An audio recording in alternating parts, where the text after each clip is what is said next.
Hi, everyone. Thanks for joining. So we'll have a webinar today of 45 minutes to an hour with two very nice speakers to talk about innovative engagement strategies for e-retailers. So I have the pleasure to be joined today by Catalina Salazar, Global Head of Retail Media at Wolt, and by Tracy Young, General Manager Europe and Israel for BytePlus. So both of them are experts in their domain, and we'll be talking about personalization and recommendation for e-retailers and marketplaces through AI-powered tools, also a lot of topics around analytics, measurement, attribution. So basically how we drive better recommendation for better advertising on those platforms. Don't hesitate to reach out to our speakers if you'd like to dig a little bit deeper into those topics at the end of the session. And without further ado, I'm going to let each of them introduce themselves so that you get a little bit more background on what they currently do and which enterprise they represent. Maybe we can start with Tracy. Oh, sure. Hi, good morning, everyone. Quick introduction for myself. So I'm Tracy Young. I'm actually leading the ByteDance Tech2B business, which is branded as BytePlus. I'm leading the Europe and the Israel region. So I'm at the moment going the business, with kind of it's very exciting time. And before that, I did the 6 years startup, growing e-com business in different markets. Thank you. And Catalina? Thank you guys for the invite. It's really nice to be with all of you today talking about such interesting topics. I am Catalina. I lead the global advertising business at Wolt. We serve both our merchants and our partner brands with our advertising products. And for those of you who don't know about Wolt, it's a Finnish technology company that is now present in over 28 markets. It's a delivery business recently acquired by DoorDash in the US. And we have been building the advertising platform for now 1 year and 8 months, approximately. And it's super exciting to be able to share with you today what we've done for personalization, data, and recommendations. Great. So thank you very much. To establish the high-level topics of the session, I'm going to come back to you, Catalina, and ask what are the objectives and needs in the digital area for e-retailers like Wolt. So you mentioned your delivery business. I see the 10-year anniversary balloon next to you. So yeah, you obviously are in this market for a while, but now you're developing also an advertising product around this platform. What are the strategic goals for that? Right. So I think in a marketplace or in a retail business, there is definitely an opportunity to capitalize advertising as a revenue stream for the company. And our company has been active in the sector for 10 years. They hadn't tried advertising before. However, all our merchants and our partner brands really wanted a fair place where they could actually connect with consumers at the right time. Being a delivery business, being so close to the point of purchase is a great place to be in terms of communication and connecting with consumers. So yeah, the business has been investing in the engineering side and the technology side to be able to bring to market an advertising platform that really helps those merchants and those brands get closer to our customers. And that's what we've been building for the last year and a bit. And yeah, it's definitely an opportunity for anyone listening, with the current trends on privacy, in first-party data, in like audience segmentation. Anyone who has, understanding of their consumers, a pretty decent database, and the opportunity to connect in a meaningful way, brands and people, definitely has an opportunity with retail media. And I think everyone's kind of realizing that. That's why you see not only retailers now, we are seeing banks, we are seeing healthcare providers, we're seeing a lot of like different industries now understand that connecting with consumers and offering these solutions is valuable, and it can become a really interesting revenue line for the business. So yes, what we've been trying to do. It's been an interesting year launching the Wolt business in 28 markets. So hopefully we can share a little bit of that in this conversation today. Yeah, what are the key orientations that you have for moving the next steps, especially since it's still a young product? What are you looking into to develop for the next year or month ahead? 100%. So being a marketplace, the first stop for us was to develop our merchant solutions. So being a marketplace, obviously everyone is kind of wanting to appear in the first positions of our marketplace to connect with consumers in a very local manner. And when you have organic algorithms and you have big enterprises, sometimes those algorithms based on the big brands, they might just offer a lot of organic visibility, and some smaller retailers, smaller brands probably take a longer to rank higher and to kind of connect with those consumers. So the first stop for us was creating like a fair field for those merchants to be able to get exposure through paid listings in our app. And we wanted to make that experience really easy, really relevant for our consumers. We wanted to ensure that it was really fair with our merchants. We know we have all kinds of sizes. We've had, from the big enterprises to the small corner shop, and we wanted that to be really easy for them to use and understand. So we created Wolt Ads for Merchants. It's a product that is on a cost per order basis, so it's like self-funded. It generates a lot of return on advertising spend for our customers, and that's been growing really healthily in the last 12 months. But we also had brands that engage through our retailers. You got the Unilevers of the world, you got the Proctors of the world who want to connect as well in that shopping experience when someone's doing grocery shopping or where they're like in the pharmacy. So now we are spending the last few months and potentially a lot of next year building that brand advertising solution for brands as well. So both merchants and brands can engage with all our users across 28 markets, which is quite healthy for some of them as a place to advertise. So yeah, that's where we're going to be spending a lot more time in the upcoming months, developing that brand proposition. Okay, great. Tracy, what are the needs and goals you identified on the market being a tech partner for such platforms? What do you see also as a strategic way to improve your presence and build a strong advertising proposition for retailers? Well, cool. Obviously, the whole market is evolving very fast. I would say, now with the introduction of a lot of new technologies such as multimodal, a lot of business I see they are evolving from pure image to kind of reduce space. I think on the one hand is to improve the engagement experience with the consumer side, but at the same time also to really to improve the operational efficiency and in a way really kind of to grow the business. I would say those are kind of a very interesting dimension. But then I think at the end of the day, it's really about how we are going to find a very good balance, as Catalina just mentioned, how we are going to ultimately bring value to the end consumers. I think that would be really kind of the key driver. From our perspective, obviously we as a kind of ByteDance, we have a very strong reputation in the recommendation space. I would say in a way, as search has defined Google as a very successful global company. recommendation actually is a kind of a really technology that define ByteDance as a very successful business worldwide.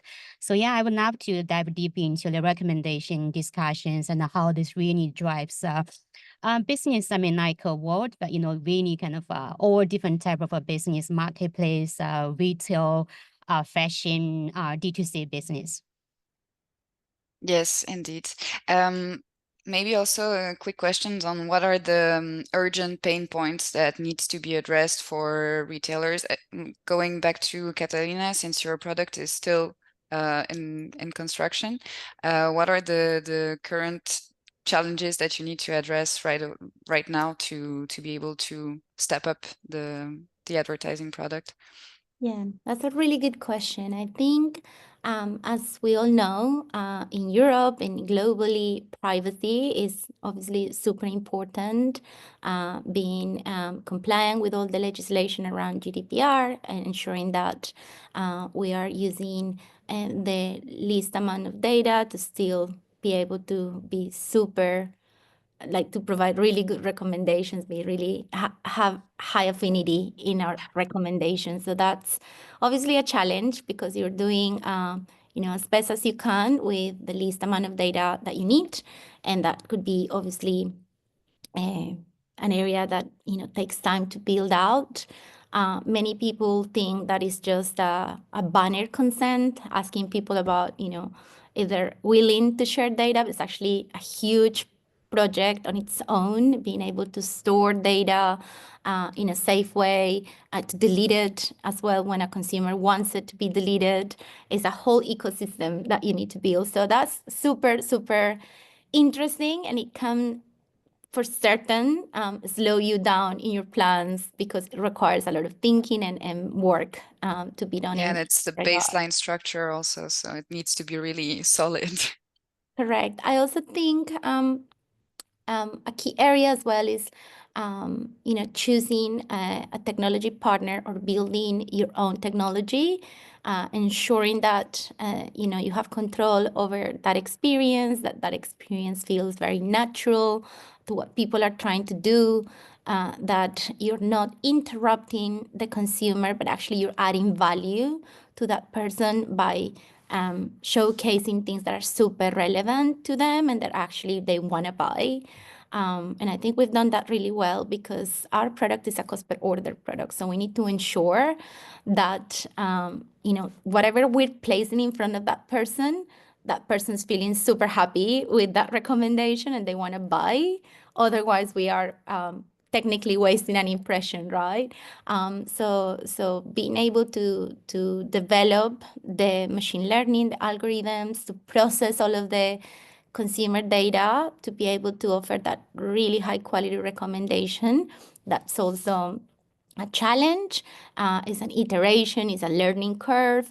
You need to hire, a very solid team. You have to have the right infrastructure to process this data, to learn and to improve. And you have to be patient because machine learning requires time for you to actually see the results, but it's actually incredible. Once you find the right way of personalizing and using that data for the best outcome, it's incredible the results that you can see in terms of efficiency and, increase click-through rate, increase conversion rate, increase engagement. So yeah, that is a challenge, and at the same time, it's potentially one of the best things I've seen in our business. Kind of that improvement to the experience that you can also bring using powerful technology like AI and machine learning for recommendations. So yeah, I think the privacy, the infrastructure, and the right team and the right skill set in your team to be able to do this at scale in 28 markets, different languages, different cultures, different legal situations. It's been, how can I say it, fun and complex at the same time. But yeah, I will say those are the three things that I will say are the biggest challenges that you will face at, launching a retail media business that requires, hyper personalization.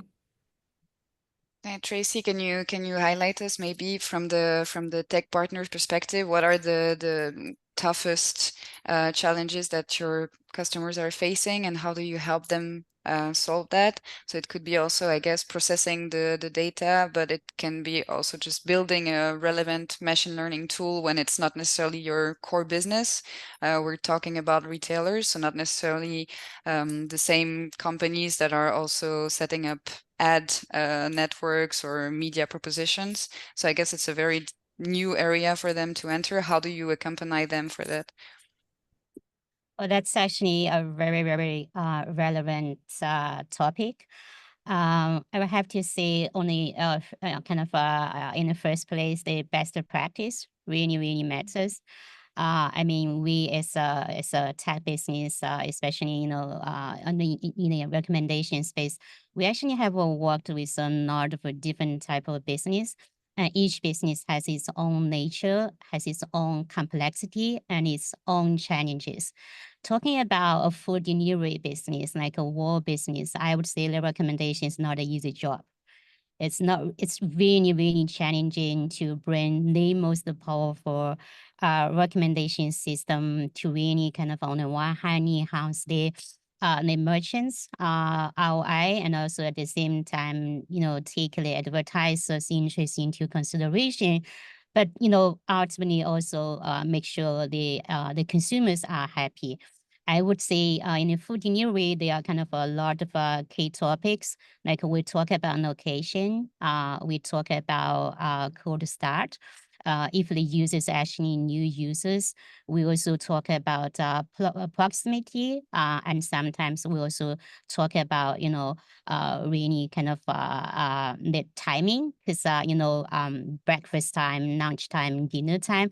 So I would say those are kind of the key factors for the food delivery business, which might be different from other marketplace business or other, fashion D2C business.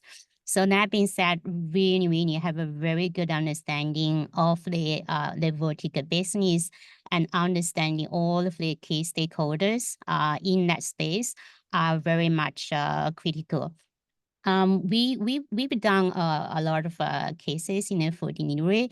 I think at the end of the day, for the merchant side, Catalina just mentioned, it's really kind of how we're able to, maximize the revenue, but at the same time also, make sure all of the operational metrics are taken into consideration. For the ad side, it would also be the same. Really depends on what we are talking about. We're talking about brand ads, then, might be, slightly different. But if we're talking about performance ads, then at the end of the day, it's really how we could find a very good balance between the relevance. I mean, relevance is really a keyword because we don't want to bother the user with too much of the ads. We want to make sure whatever ads we kind of display are, 100% relevant to their kind of to their appetite, to their behavior. So that being said, I think that those of the stuff we could definitely dive deep into kind of this conversation. Okay, great. So now if we take a look at the merchant recommendation product that you mentioned, both of you actually. Catalina, can you tell us why it's so important to bring more visibility to merchant and why it's basically the core proposition value of this new advertising product, bringing merchant higher visibility? That's actually a really nice segue that I always use when talking to our team. And one way that I like to kind of talk about our mission and our role at Wolt Ads is actually, if you think about it, we're helping lots of entrepreneurs connect with consumers. And how hard it is to launch a small business, right? Like it is really difficult. You have to invest your time, design which food, which service you want to offer. You invest a lot of money and personal time, making it really nice. You have your secret recipes from your family. Like there's all these dreams and ambitions from the entrepreneurs. And they really need those users, those clients to keep those ideas and those businesses afloat. So I think it's really nice to be in the business that helps small merchants connect with customers and stay afloat in the current economy, right? That is, for me, super important, and it gives me kind of that energy every morning that we're doing something that is helping them connect with someone who's ready to buy their product. And that's what we also kind of design a really fair system where they can also self-fund. So all of these extra visibility that they get in the marketplace will bring incremental orders, incremental first-time users. People are discovering things that are local to them, that are in a 3-kilometer radius from where they're ordering, and they get to connect and discover places that without advertising they probably couldn't have seen, because the algorithm obviously always shows organically what they're likely to have purchased before. Whereas here we're creating a space where like a potentially a new restaurant that you've never tried appears, and then you get to connect with, you know, a new brand that you didn't know was so close to you. I, as a user, have discovered pretty interesting, maybe biased, because I do know that they're advertising, so I want to try them. But I've discovered really, really good, you know, cuisines and like even shops that I didn't know existed around my neighborhood. So that's kind of the proposition. The proposition is to connect merchants of all sizes with people who really want to buy from them and who had a high affinity and are the right customer for them, and that they can pay when that advertising indeed generated a sale or, you know, an order for that merchant. And that's, you know, worked really well. The feedback has been super positive because merchants are willing to invest if they're getting results. We're having a pretty amazing retention rate, which was far, far bigger than I anticipated in my forecast, because, you know, people are finding that this is a fair way to connect with people, that they're getting the results, they're getting the first-time users, they're seeing their orders grow, and they're happy to, you know, participate in this equation where we are making sure that people are finding what they need and merchants are getting more business. And for brands, it's a similar thing. Like, we want to ensure that we enable them to connect with someone at the point of purchase and offer solutions that, you know, they might really need because they have affinity to these products, and perhaps those products weren't at the beginning of that category, or they, you know, didn't think of those products when searching for a generic keyword, right? So it's a similar thing. It's enabling those brands to also introduce product, be top of mind, generate affinity with segments that they care about, and enable that, you know, ease of transaction through very kind of fast discovery of new things in the app. So yeah, that's a little bit of the value proposition we've been working on and refining. We're learning every day. And another thing, like we're in 28 different markets. So the reality of Kazakhstan is completely different to Sweden, where I am today. You also have to be nimble and adapt to the regulations locally, to the taxes, to, you know, all these different things that happen in every country. That has been really cool as well, like getting to know how businesses work in so many different places and being agile and nimble to make this proposition work for them. I guess the delivery and the retail segment generally also doesn't look at all the same way in those different markets, and you need to take that into account to build the product. Tracy, can you tell us a little bit more about how you build recommendation engines? And Catalina, for example, mentioned affinities. What kind of metrics do you use to be able to build a strong recommendation engine? What kind of input do you put in? Well, I think I'm super impressed when Catalina mentioned being fair, especially being fair to the smaller business, and, you know, make sure the smaller business, they get connected, they get exposed, and they get all of the end consumers.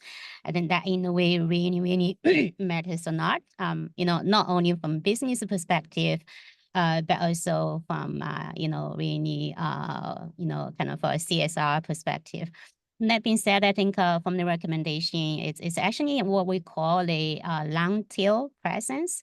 So to kind of really promote in that being felt, so the long tail presence would really kind of could be introduced in the recommendation system. So at the end of the day, it's not going to be just dominant by the bigger players, but then you got the new restaurant, the new grocers, the new mom and pop kind of color kind of stores, they get kind of a similar level opportunities. I think that would be kind of really, really something, we could look into.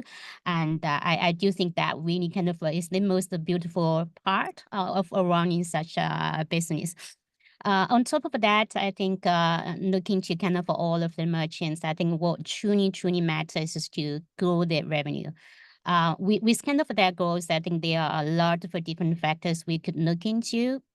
So for instance, we could look into the conversion rate, so that, whatever, kind of a displayed, and then we're able to improve. We could also look into a lot of other different metrics, such as the return rate. I know in some of the market, the return rate is super high. And, if we take that into consideration, and perhaps we could try to work on to make sure, that is taken into consideration.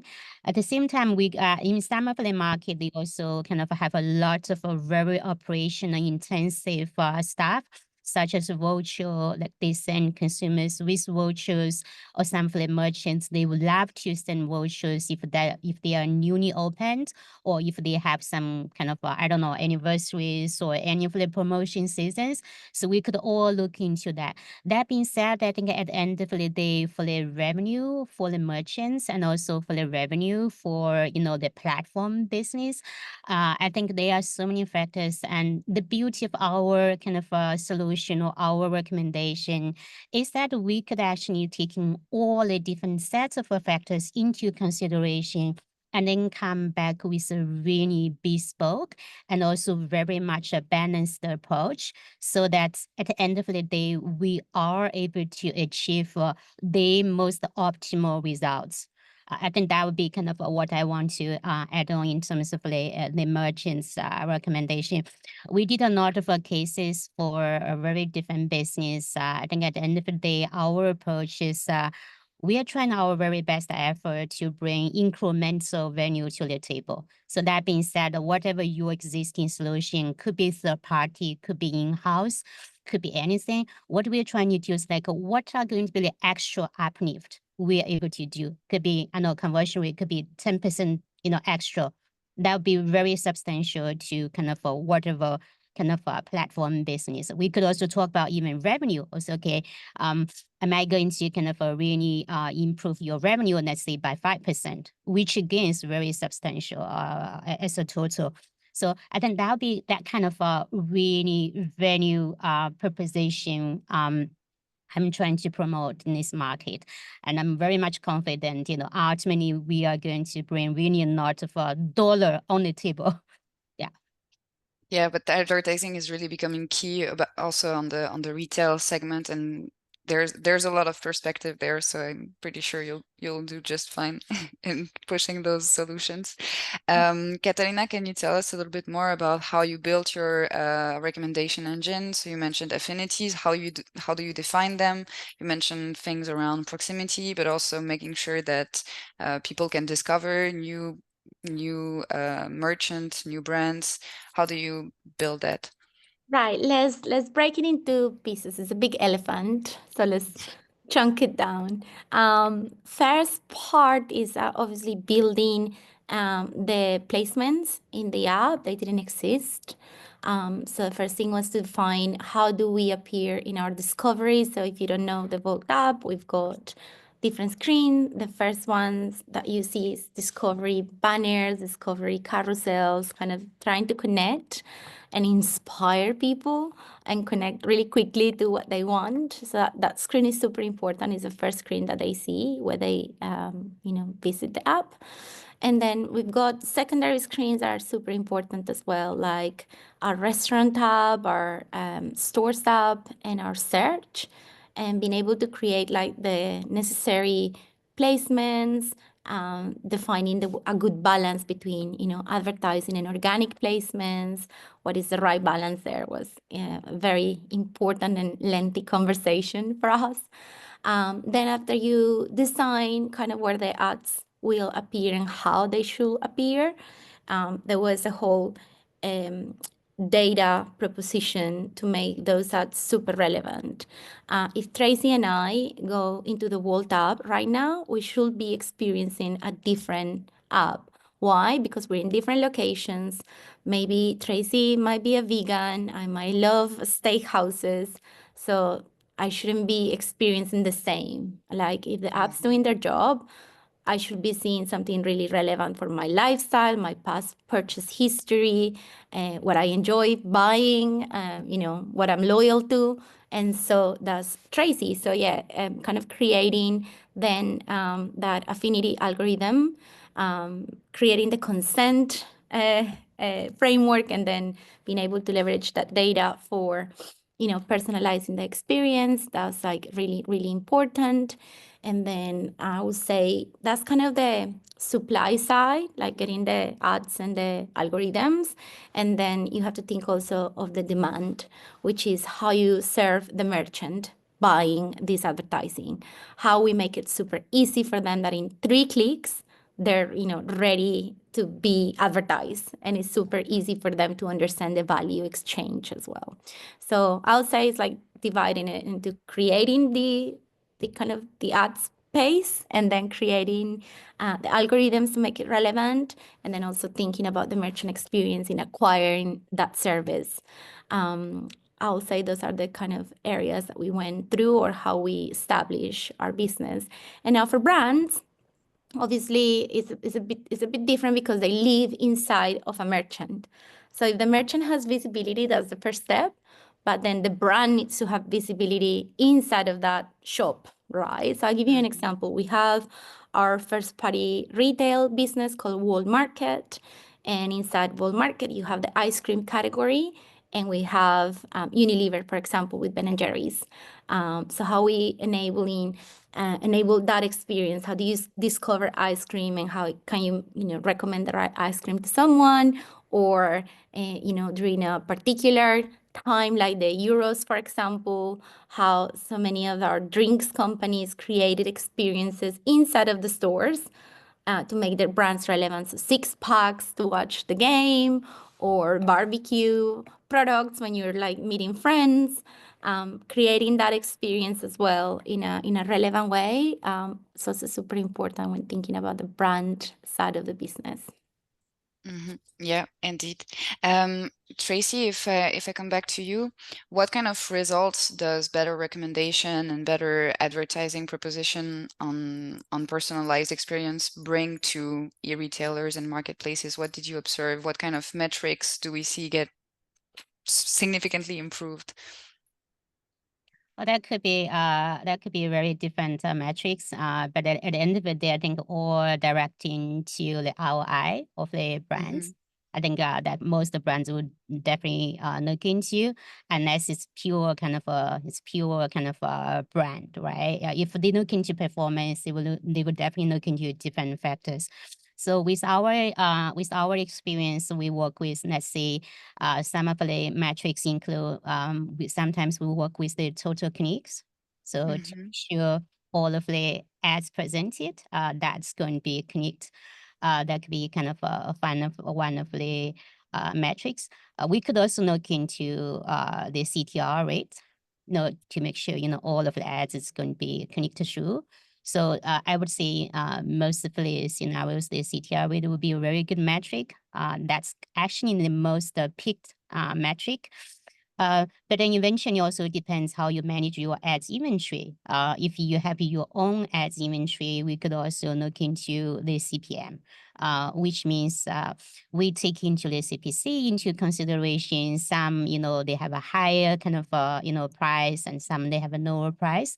And then we also take into the CTR into consideration. So with kind of a very good balance between the CTR and the CPC, so you kind of improve the overall CPM. So that being said, I think it could be a combination of a different metric. It could be one primary metric. It could be even kind of a primary metric plus some other gradual metrics. Eventually, I think it's really about the growth. It's about the growth. It's about the relevance. It's about the fairness. It's about really how we strike a very good balance between the user, the platform, and also the ads, the advertise side. Make sure the ROI, is taken into consideration. I think it's important to maybe emphasize this point because both of you mentioned the relevance. One of the key thing when we consider marketplaces is to make sure that the recommendations that are being pushed to users are relevant, obviously, and that also it doesn't damage the customer experience overall. How do you balance both, Catalina, on Wolt? Yeah, that's what we strive to every day. Like I think you need to have guardrails. You need to have your metrics check. And we, for example, have a specific metric that shows us if for a control group versus exposed advertising groups, if we are affecting the conversion rate of the app positively or negatively. And that kind of metric is super important. It's something that you need to check constantly. We check it like every month just to ensure that, all that advertising that we are indeed pushing to the consumers is not having a negative impact in the overall conversion rate of the app.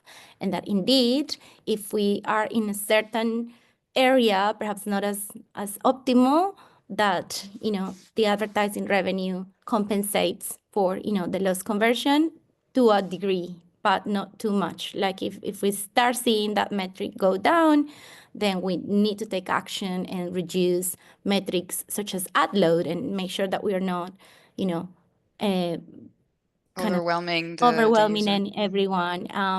Then you also have to develop those guardrails in your algorithms. You need to ensure that quality metrics are included. And we are building, like, I'm not going to say something that we've done since the beginning, but we've learned the hard way that, quality is super important. And who do you allow to participate in the auction? What are the bare minimum metrics, health metrics that they need to have as a merchant? So then that user experience is not compromised and people are finding good merchants with good menus, complete catalogs, good photos, good promotions. I tell everyone that advertising is a function. Advertising gives you the visibility, but you need the content and the experience to deliver. Because it's like being in the first shop in a mall. You get all the traffic, but that traffic can get in and get out without buying if you don't have the right content and the right health of your venue and your digital experience. So advertising gives you the visibility, you need the content to convert. And what we call it is like that magic advertising and promotions combo that it actually works really well. Ads on their own increase sales because people discover new things, but when they pair with a first-time user promotion or like some really good combos, some really good content, quality content, it doubles that conversion rate.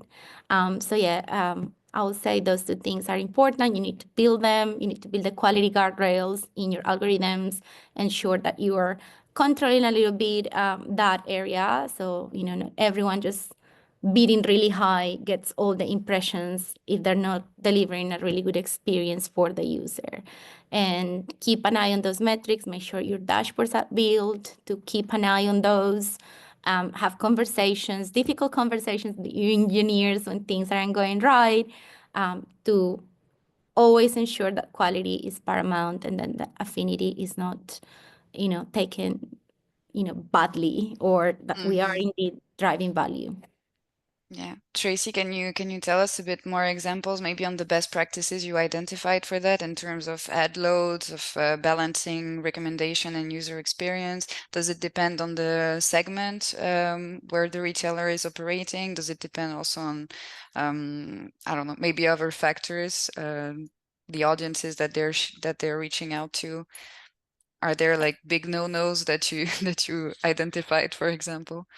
Yeah, I think it's certainly dependent on a specific business. You know, different business natures are different, and at the end of the day, I would say they're kind of really bring that relevance. The approaches, the tactics will be very much different. For food delivery perspective, I think also, you know, Catalina mentioned the ad node. I think generically speaking, you know, ad node, I mean, obviously, you know, from a consumer perspective, the fewer the better, because you like if you're going to have, let's say, ad node is you know, kind of 1 tree, then which is a bit annoying, right? But if it's 110, you know, it's going to be okay, generically speaking.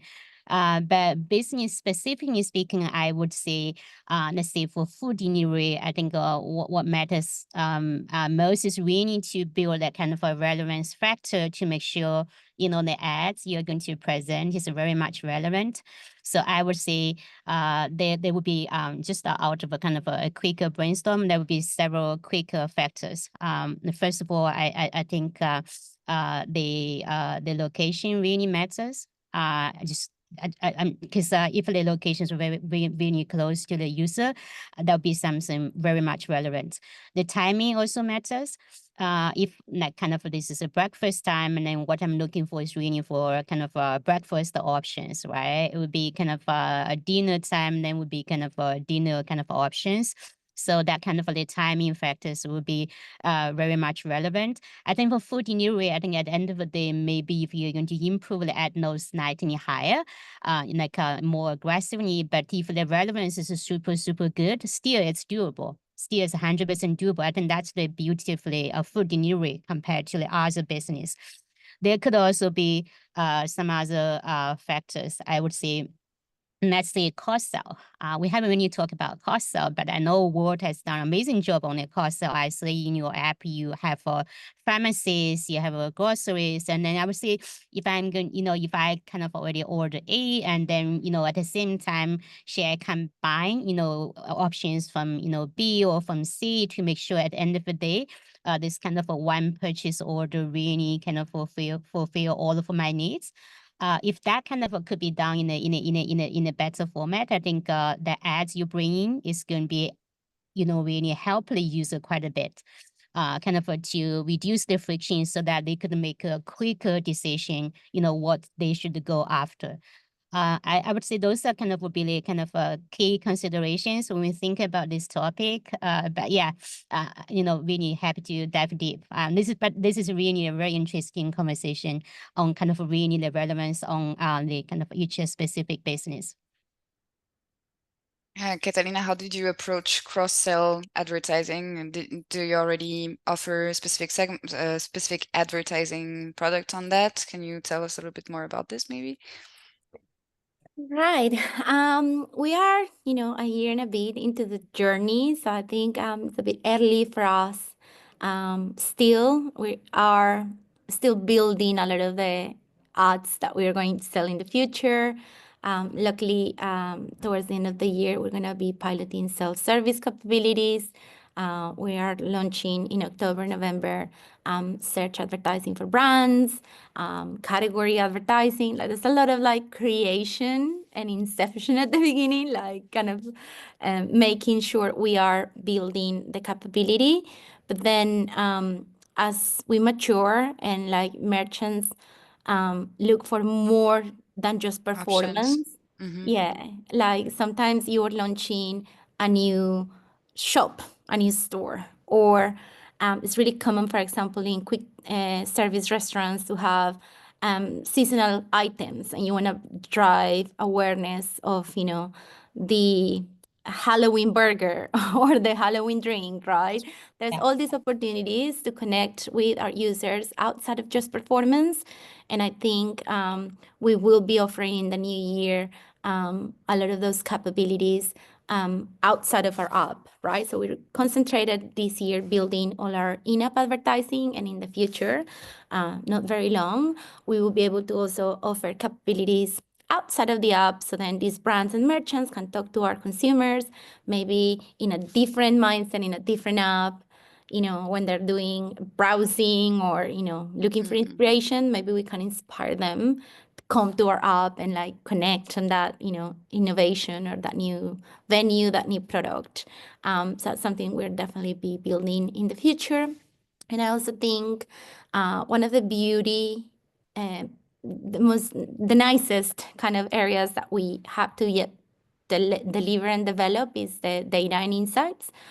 We understand our consumers. We know, they're buying that soda. We know with what else they're buying that soda, like what is the category share, what is the competitive edge of different brands. So being able to also kind of navigate into that data and insights world is super interesting. And one differentiator as well for us is we exist in the real world as well. We have people putting product in people's homes and, in physical bags that we can also Yes, with physical deliver. vehicles as well. We've got the vehicles in the street. We just finished electric vehicle advertising pilots in the Nordics. We're going to start a second phase of that project. So yeah, kind of also leveraging offline as an opportunity for brands to connect in the real world and leverage those assets is definitely in my roadmap for next year. Nice. And Tracy, can you tell us a little bit more also about what kind of new formats, new ways to advertise you see arriving on this industry, on the retail media specifically? Are there like new ways to create brand awareness or to drive performance marketing that you're looking into as well as a tech partner to help develop the proposition of your customers? Yeah, I think Catalina has already touched the base, the kind of the offline to online bit. I mean, ops means kind of extension really from the online to offline, how kind of really we create additional awareness, make sure the brands are exposed. But what I'm going to talk about is really the online bits. I think the online bits, what we see is kind of, I think the overall business, gradually speaking, they are involved from pure text, maybe a decade ago to image. And now it's really kind of a combo of text, image, and video, what we call the multimodal. From our perspective, I think really how to make sure the combo for different media formats are as smooth as possible to make sure at the end of the day, the type of experience we bring to the consumer is going to be really a pleasant one. That'll be the first critical part. And then on top of that, from the recommendation perspective, how we could adapt to different formats. So for instance, for the image, some of your, the kind of like campaign or kind of you have a text on the image. So that means we are able to capture, we are able to recognize the text on the image and also sometimes the text on the video. So that at the end of the day, we're going to build a kind of a relevance or build a personalization across the different media formats that includes, image and video. That's actually going to be even more challenging for the recommendation system. That's actually something we are kind of we are experimenting with some of the business, and I think this is definitely the kind of the next chapter for the recommendation, how this kind of smooth integration could be done for whatever business. This is also going to be very much relevant for food delivery business. I'm 100% sure. Yeah. And we're approaching the end of our session, so I wanted to ask you, pursuing that discussion about what we should look at next, maybe we can go towards a higher level. What are the evolution you expect of the retail media industry, and especially if we consider engagement strategies and recommendation tools? Where do you see the industry go in the next 2 to 5 years? What are you looking also into developing? Maybe we can start with Catalina, and Tracy, I will leave you the final words of the session. Nice. Wow, it's just such a fast-paced environment. Like, it's incredible. Like, I am in this industry for far too long already. I'm not gonna tell you how many years. I'll reveal my age. And when I was starting my career, search was, the craze, and I remember like uploading CSVs into Google. So I'll tell you a little bit how long ago that was. And that it felt really fast, but like retail media is like 4 times faster. Like in a couple of years, it's kind of coming and already like it's forecasted to be like equally as big as television in the next couple of years, at least in Europe. Yeah. And I think for me, it's super important, and I will see this, and I know it's a pain of brands, how much segmentation and how like the lack of, I would say, Harmonization, maybe. formalization standards, like everyone's creating different ways of doing this. And what that means for a brand is 26, 30 proposals in their desk from multiple vendors that all do different things in different ways. And that becomes, a challenge. And similarly for agencies, they are teaching their people how to work on a marketplace, and then another one comes and another one comes, and it's super difficult to keep up. So I think standardization of the industry is definitely needed for future proofing the industry. I think the IAB is doing really well in kind of starting to create some of these standards and like pushing it in industry forums and things like that. So I think that's super important and needed. I'll see more of that kind of coming in the future. But that's kind of the expectation. But what is something exciting for me and like fun and interesting is, there's a lot of technology doesn't stop, right? Then you start seeing like the glasses and people kind of coming in and out, virtual reality, and how do you, transform the digital and real experience, real shopping experience into a dual experience that like leverages technology to make it super immersive, super fun, easy, with payments, with selection, with like AR. All these things are going to continue to become more, I'll say, a couple of years ago, they were a little bit scary and like they seemed too futuristic, and they came up with the big glasses and everyone was like, what is this? And, the virtual worlds. Yeah. Now, every day you start like feeling more and more comfortable with activations in that space, and you see more brands venturing and trialing, testing all of these things. It becomes more of our day-to-day. That is super cool. I really think this online offline separation we created is going to end. It's going to merge into one big opportunity for brands to connect in an omnichannel kind of way. And that is really cool. I think the opportunities that will come up for brands and for us to face, the new ways of living are super interesting, and I'm here for it. What are you looking forward to?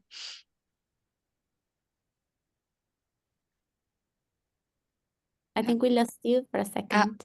Can you hear me now? Sorry. Yeah, I was just wondering, Tracy, what are you thinking when you hear what Catalina just said, and what are you looking forward to in the future also for the retail media industry overall, and recommendation and the overall improvement and next steps for the customer journey? Oh, I think it's a really exciting time. I mean, our generation, especially for us, working this very fast-moving industry. I'm 100% with Catalina mentioning, every month, every quarter, every year is going to be very much different. I mean, from my perspective, I think that technically everybody says that leveraging AI, a lot of new stuff are going to bring loads of new stuff to whatever industries. Some industry maybe they are early adopters. Some industry it takes a longer time for them to realize and to implement. But eventually, I think we will be there. In this conversation, we talk about, we talk about the multimodal, we talk about, how recommendation will be involved as the media formats involved. So I think it's indeed, loads of stuff are kind of involving at the same time. That being said, I think on top of the kind of really the technical or the technological part, I think what's really more important is really the mindset bit. I always say, we have to be super, super proactive instead of being defensive. Because whatever new technology comes in, kind of team-wise, whatever, there'll be very different mindset. I mean, I always speak with, whatever stakeholders to say, being very much proactive and being prudent, and, we need make sure we are on the right, we are on the same wave, so that we are able to really capture I would say whatever the value, whatever the benefits the technology brings to us. And then mindset really matters more because, that really keep us on really upgrading whatever, our I would say our daily thoughts, but also how we really think about our business strategies and how we actually implement new stuff to our business strategies. Yeah, so also, yeah, really very much of an internal mindset, internal strategy, let's say journey, to also embrace that. That's very interesting thoughts. Thank you both of us to have joined this session. So again, if you want to dig a little bit deeper into those topics with our speakers, feel free to reach out to them. Tracy Young from BytePlus and Catalina Salazar from Wolt. It was a pleasure to have you, and yeah, thank you very much for your time. I hope you enjoy the rest of your day. Thanks for the Thank you time. so much. Thank Thank you, you. Tracy. See you later. See you. Bye. Bye. Bye. Bye.